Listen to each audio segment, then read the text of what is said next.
Hey there, so today we have another beer talk, and this is a video to debunk the biggest myth in beer, which is that draft beer is better than can or bottle beer. And moving forward with this video, I'm going to use the word packaged beer for can and bottles. This is easier.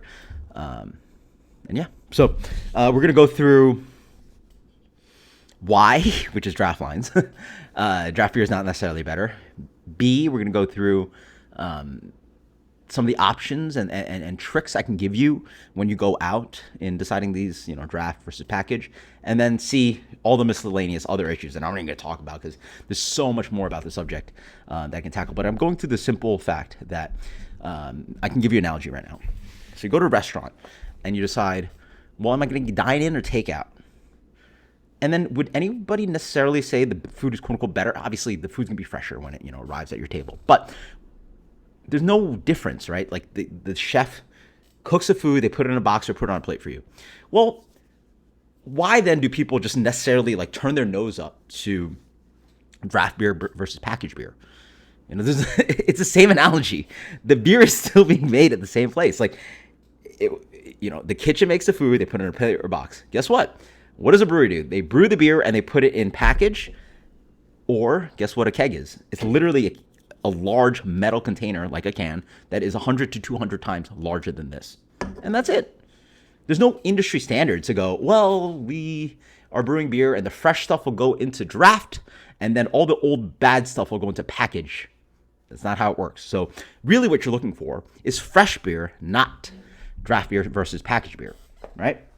So now we're debunking the myth by going into, well, why is draft beer arguably worse? Well, you have the big elephant in the room, draft lines, right? So we have a keg, and then to get it to your, let's imagine the keg, to get it to your draft line, guess what there is? A draft line is made out of PVC vinyl, it is plastic, and by industry standard, that needs to be cleaned every 2 weeks, and every quarter of a year, it needs an acid wash.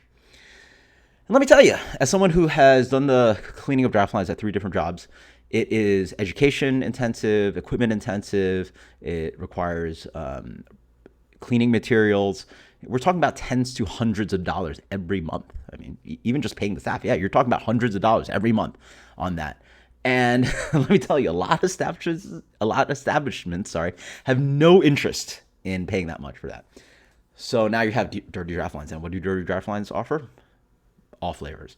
And guess what packaged beer doesn't have? All flavors from draft lines, right? So this is where I can give you tips about what you do out in the wild. So one of the first things you have to do is just sort of trust draft lines at most craft breweries / craft beer bars. I assume most of you guys watching this, like me, that's where you enjoy your beer. If a large portion to almost all your sales are going to be draft beer, ideally you just have to have faith that they're going to clean their draft lines and do that consistently. You're not going to get all flavors off the draft lines. I mean, that's what you pay money for when you go to a premium place for beer. Now, you go the opposite end, and I would never, ever, ever trust the draft lines at a dive bar. I mean, your lowest end place. If the bathroom and walls and floors can't be clean, you think the draft lines are clean? No way. The good thing about it is that it's not necessarily a food safety issue. Beer is brewed at a lower fermentation, causes beer to reach a low enough pH. It's a food safe liquid, but it still can offer all flavors. The draft lines can grow bacteria and different microorganisms that can cause all flavors in your beer. And so advice I give to you would be asking, what's the freshest keg you have, or what recently arrived? And more importantly, what is the beer you serve the most? Because the beer that's served the most will actually run through that draft line the most, and you won't actually get the off flavor because they keep moving the beer through it. What happens is when you have beer that sits in a line for a long, extended amount of time, and nobody drinks that beer, and then that's when you get your all-flavored pints of beer. So that's absolutely disgusting. So I definitely avoid that. But in the end, you just have to ask what's fresh and what's popular, and that's ideally a great way to gauge whether something's fresh and not really care about whether it's packaged or draft, right?